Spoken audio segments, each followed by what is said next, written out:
Hello everyone. सबसे पहले आप सभी को ढेर सारी शुभकामनाएं, क्योंकि कल आप एक देश के बहुत प्यारे से एक पर्वतीय राज्य का पीसीएस का एग्ज़ाम देने जा रहे हैं। तो ये एक बहुत ही अच्छा अवसर है आपके पास। तो इसी अवसर पर बच्चों चलते चलते कुछ चीज़ों को रिवाइज़ कर लेते हैं जो कि बेहद महत्वपूर्ण है। कहीं ना कहीं हो सकता है कि आपका क्वेश्चन भी आ जाए और आपका रिवीजन भी हो जाए। इसी उद्देश्य से ये क्लास करवाई जा रही है।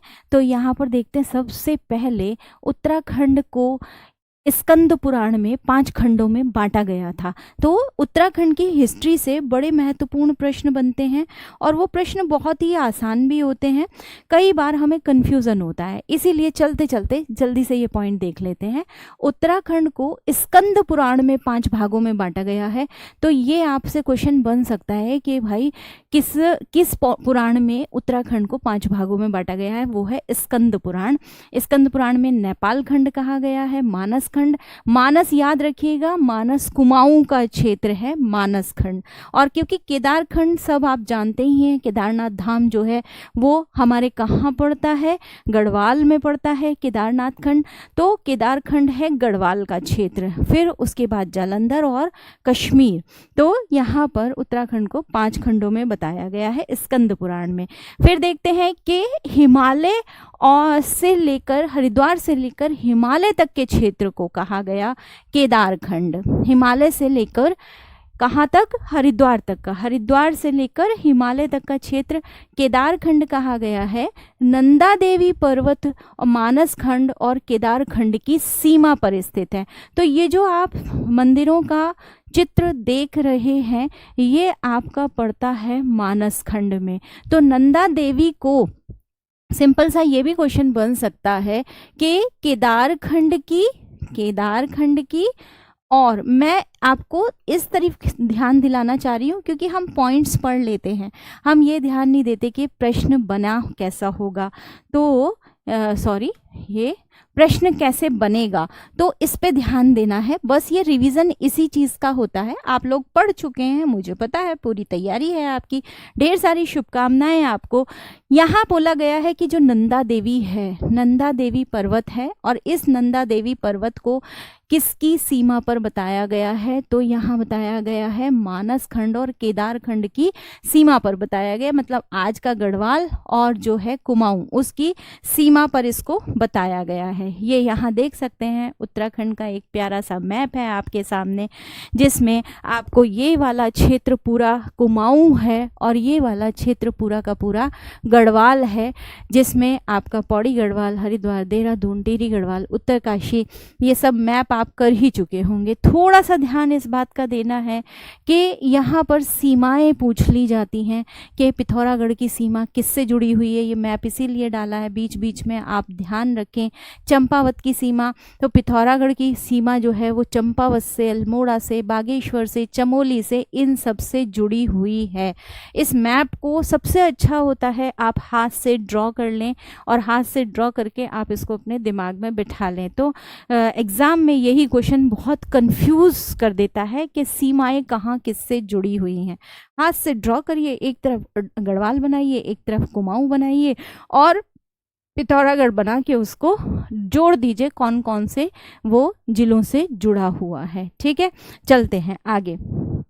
अगला देखते हैं। ये आपका एक मैप जो है उसको अभी बाद में डिस्कस करेंगे। मानस खंड और केदार खंड के संयुक्त क्षेत्र को हमने यहाँ पर पुराणों में और भी नाम दिए गए हैं। स्कंद पुराण कुछ और कहता है और पुराण कुछ और कहते हैं, जैसे कि उत्तराखंड, ब्रह्मपुर और खस देश। ध्यान रखना है। यहाँ पर एक बहुत इम्पॉर्टेंट प्रश्न है। ये आप हरिद्वार का नक्शा देख रहे हैं, नक्शा नहीं, घंटाघर देख रहे हैं।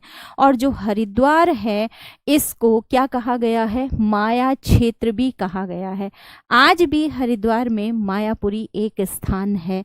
तो पुराणों में हरिद्वार को माया क्षेत्र कहा गया है, ये बात याद रखेंगे। मायापुरी आज भी हरिद्वार में है।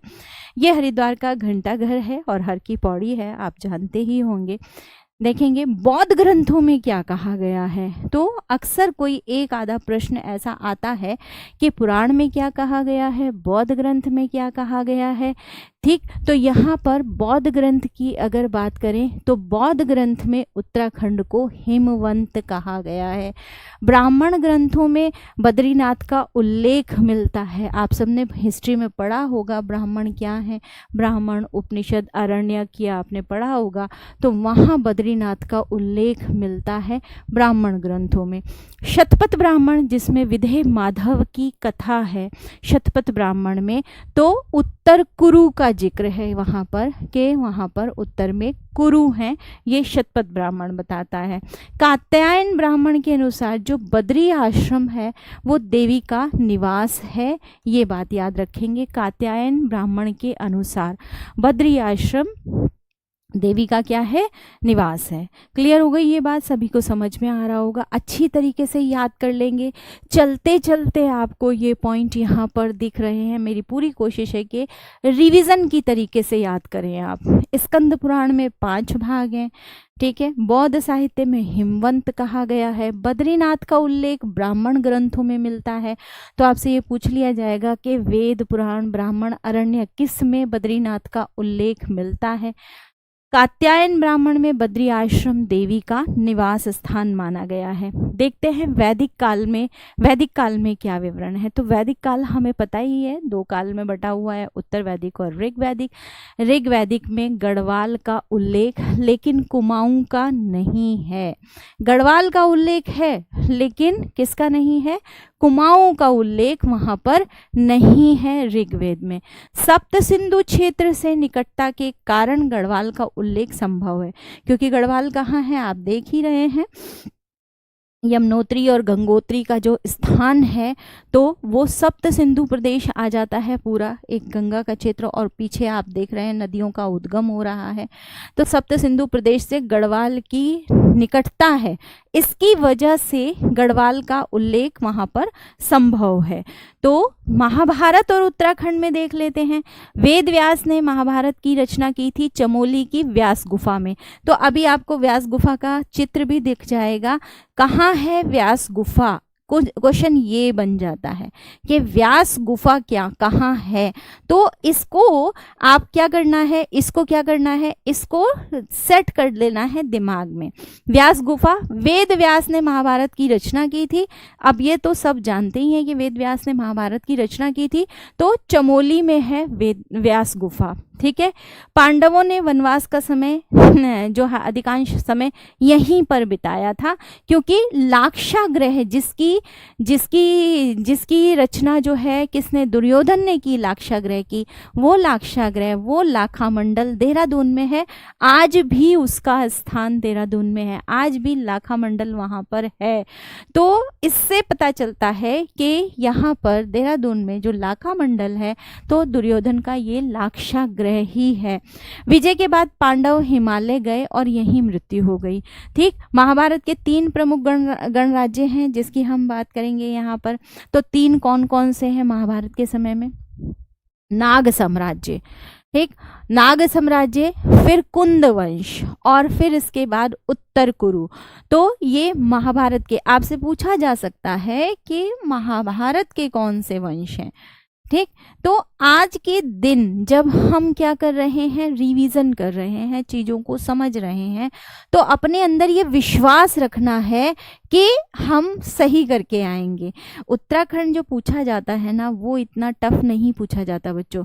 जो उत्तराखंड का बच्चा है उसके लिए तो वो इजी हो जाता है, लेकिन जो उत्तराखंड से नहीं है उसको ये लगता है यार मैंने तो पढ़ा ही नहीं है। अगर आप थोड़ा सा ध्यान लगाएंगे हिस्ट्री के प्रश्नों पर, इतिहास के प्रश्नों पर, क्योंकि अभी मैं यहाँ इतिहास के ही पॉइंट करा रही हूँ, तो जाहिर सी बात है कि मैं उसी की प्लानिंग आपको बताऊंगी। जो भी इतिहास का प्रश्न है अगर आप उस पर थोड़ा सा फोकस करेंगे तो आप उस आंसर को सही कर ले जाएंगे।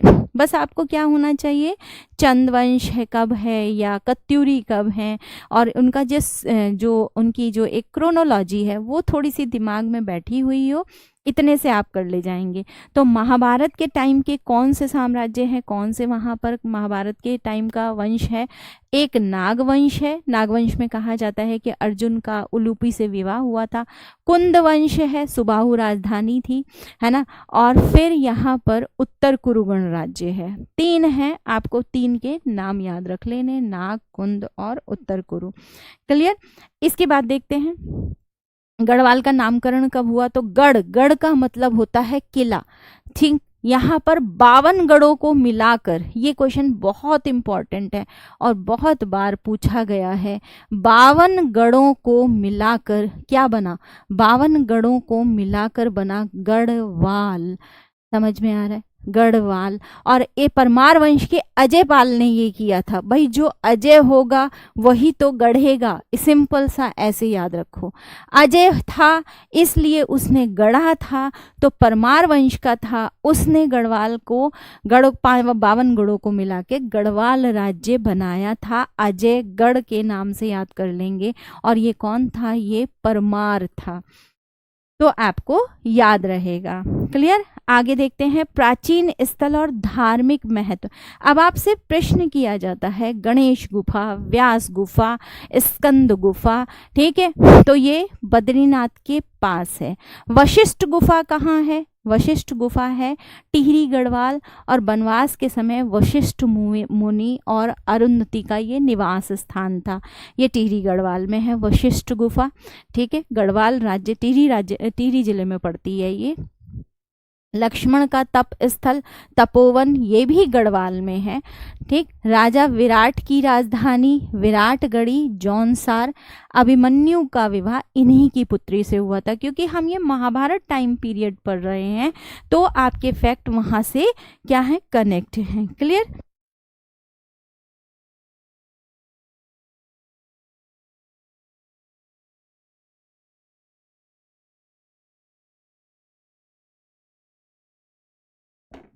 नेक्स्ट इसके बाद देखते हैं कालिदास ने अभिज्ञान शकुंतलम की। देखिए ये मैंने गुफाएं दिखाई हैं आपको, देख के एक अलग तरह की फीलिंग आती है। तो ये गणेश गुफा है, आपको दिखाई दे रही है यहाँ पर। ये गणेश गुफा है, बहुत ही सुंदर जगह है। अगर आप उत्तराखंड के वासी हैं तो आपको ढेर सारी शुभकामनाएं कि आप एक इतने सुंदर राज्य में रहते हैं। और अगर आप नहीं हैं वहाँ के और वहाँ का एग्ज़ाम देने जा रहे हैं तो मेरी शुभकामनाएं आपका सिलेक्शन हो और आप उत्तराखंड में अपना जीवन जिएँ।